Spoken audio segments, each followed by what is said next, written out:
Okay. Um, there's like 29 countries that fall under the banner of speaking Creole.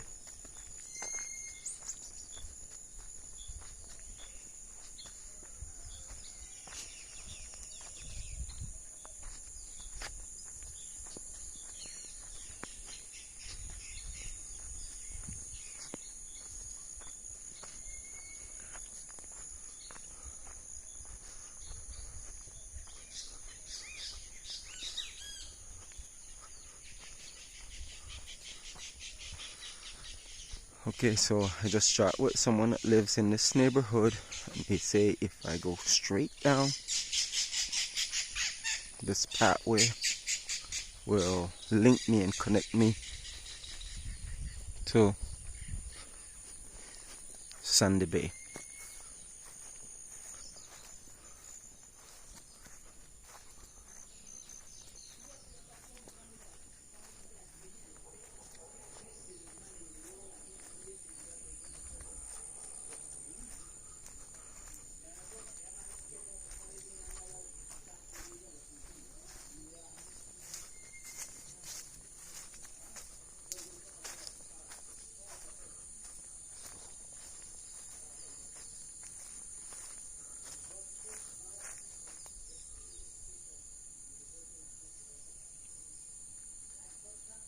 That's Platano Macho. That's the male banana tree. Well, when you say male banana tree, I don't know if that's appropriate, but that and the banana are relative. Or that's the male and then the banana is female. Okay, someone who lives in the neighborhood just told me that the trail that leads to Sandy Bay is under bush and it's been abandoned. And then he stated that somewhere around here is where the traditional trail starts.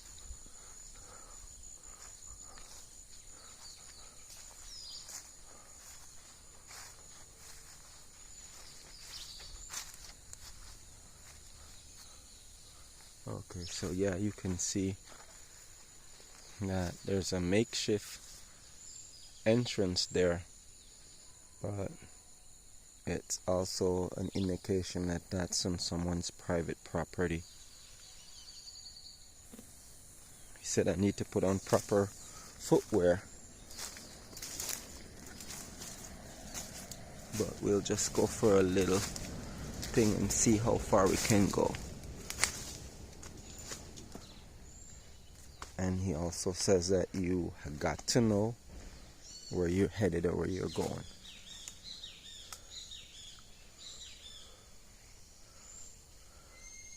So it looks like someone cut to the right, hard over there, and then down to the left.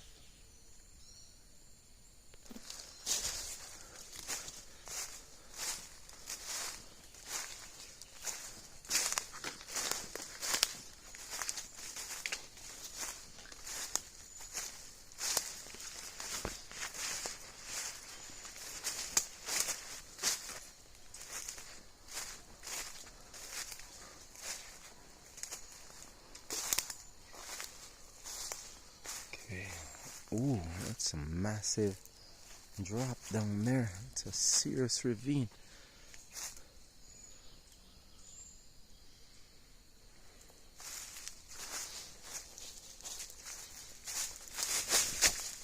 Oops. I almost took a ride on the slip and slide.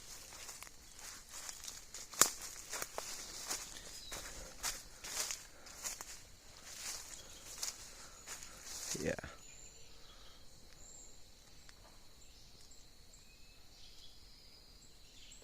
This area is known to have plenty of creeks and streams. Some of them are seasonal, some of them are all year round.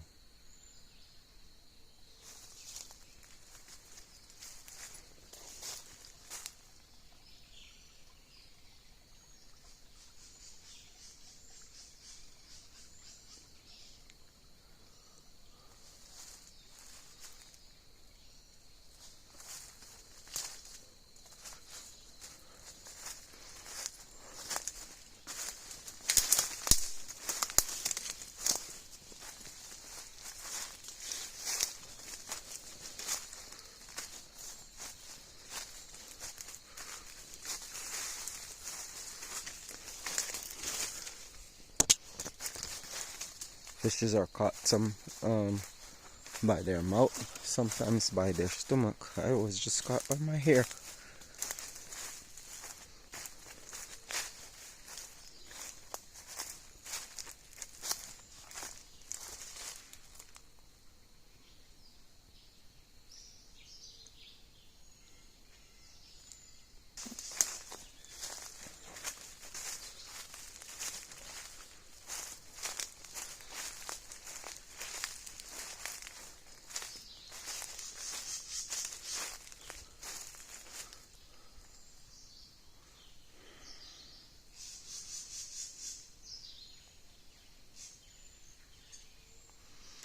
Okay, so the Creoles. The Creole culture remains a staple of Belize. That was written quite a while. They just recently did census and state that Creoles are in decline. But that's because it's being done and based on specific types of data that they're using.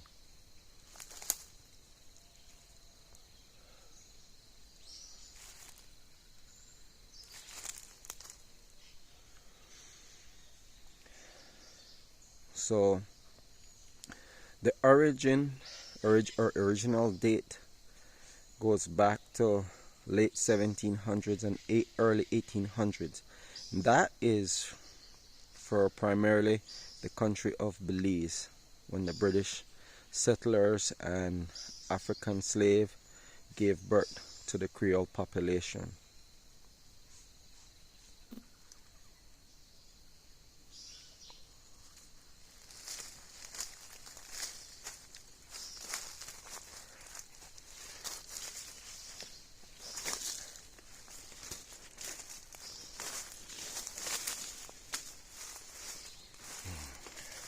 There's a lot of vines on the pathway too. One of the neighbor told me that there's used to be a lot of birds.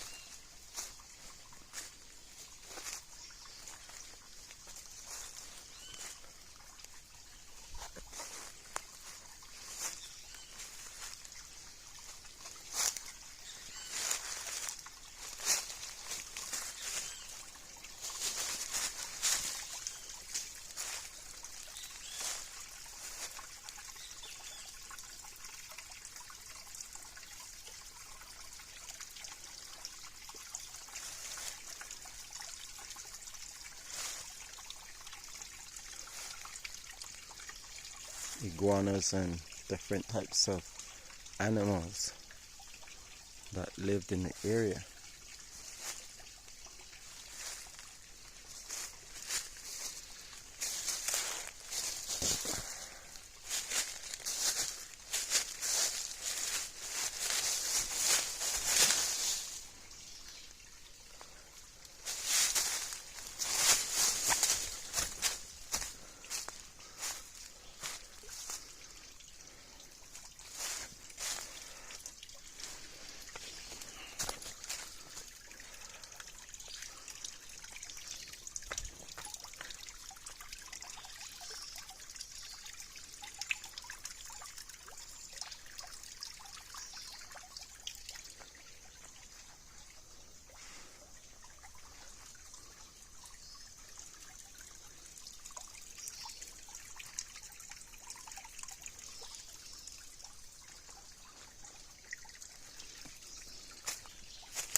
Okay, look like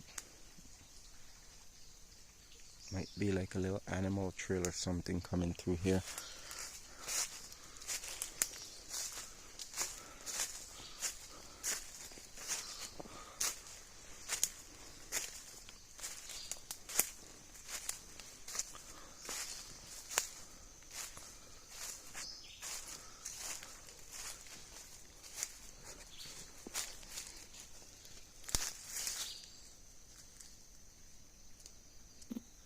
So the French is the actual nation that gave birth to the Creoles. Then after that it was followed by the Spanish and Portuguese, who mix with Africans in the Western Hemisphere, the New World. And the French actually gave birth to this during 1699 right up until 1750. So the term Creole came from the concept or the idea to separate the French, the Spanish, the Portuguese, the English, the Dutch, and other Europeans, so that it was done in a way to register or identify the difference between. And then you have the Europeans, and then you have the Africans, and then the offspring would be the Creole, when the Portuguese mix with the African, the Spanish with the African, the English, the British, the Dutch settlers mixing in the New World.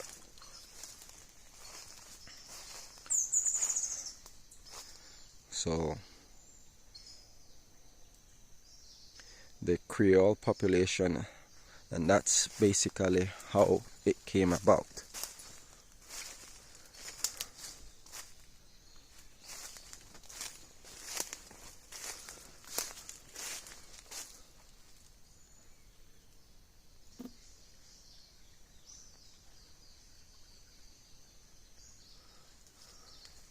It's kind of hard to ponder and reflect on when people say, hey, like the iguanas and all the things aren't bouncing back. But then if you take time to reflect on it, and you'll be like, they're not repopulating due to the fact that nothing's being done. If just a little is being done, then you'll see they'll bounce back.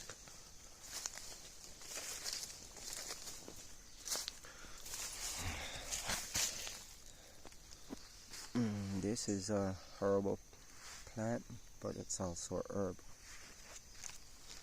It's known as the cockspur, but it has medicinal properties. Part of my research kind of states and showed up that Australia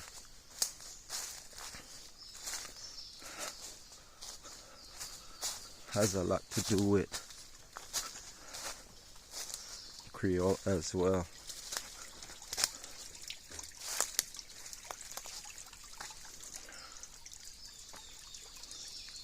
So some of the information came out that Sydney and Newcastle in New South Wales, Australia,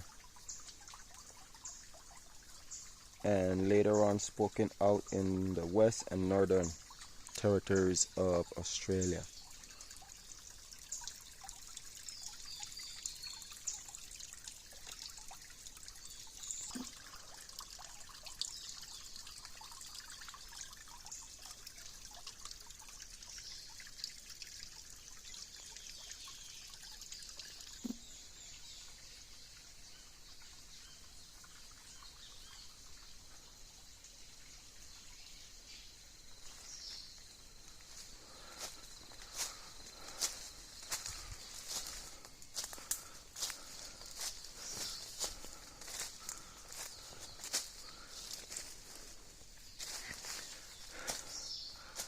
The Twin Tongue is in a valley too, so this is where I advocate for planting trees. I know slash and burn is huge part of our culture, but if you're living in a bowl, slash and burn is not necessarily a great thing, due to the fact that smog and the pollutant in the air will stay stagnant. That will cause the area to heat up slash overheat,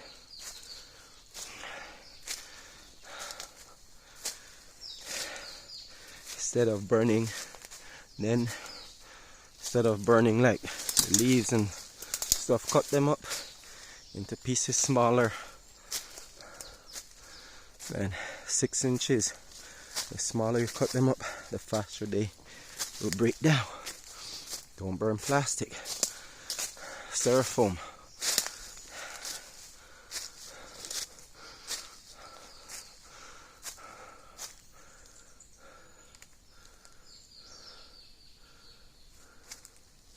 You can see the difference as you get closer to leaving the jungle or the bush.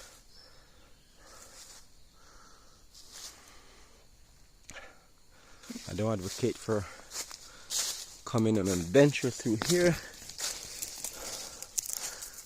because it's someone's private property. Even though I did it, it would be wise to ask to get permission.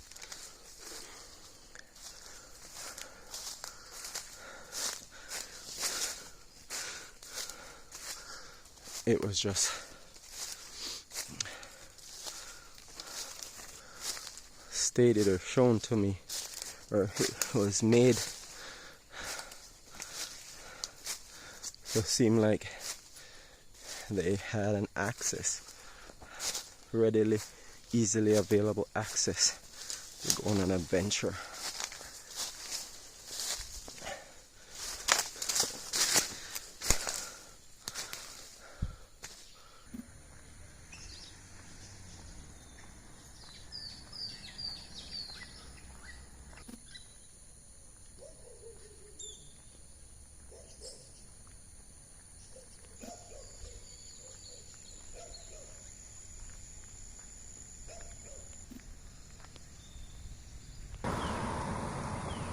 The Llorona, right? Llorona. Tataduende, Alush. They call it the same Llorona, but they call it La Shuka. You know, and then they're the one who we believe in that. Okay, you know? And then the Tataduende. Anansi. Ah, yeah. Okay. Yes, that's the one that the ghosts. Okay.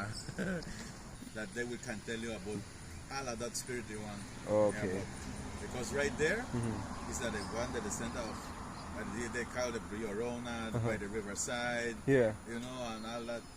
Right, so I would have to go to Benke. Right there. Okay. I will have to make a trip there tomorrow then. Yeah, right there. So there you have it. With the superstitious beliefs as well. The staple food was rice and beans.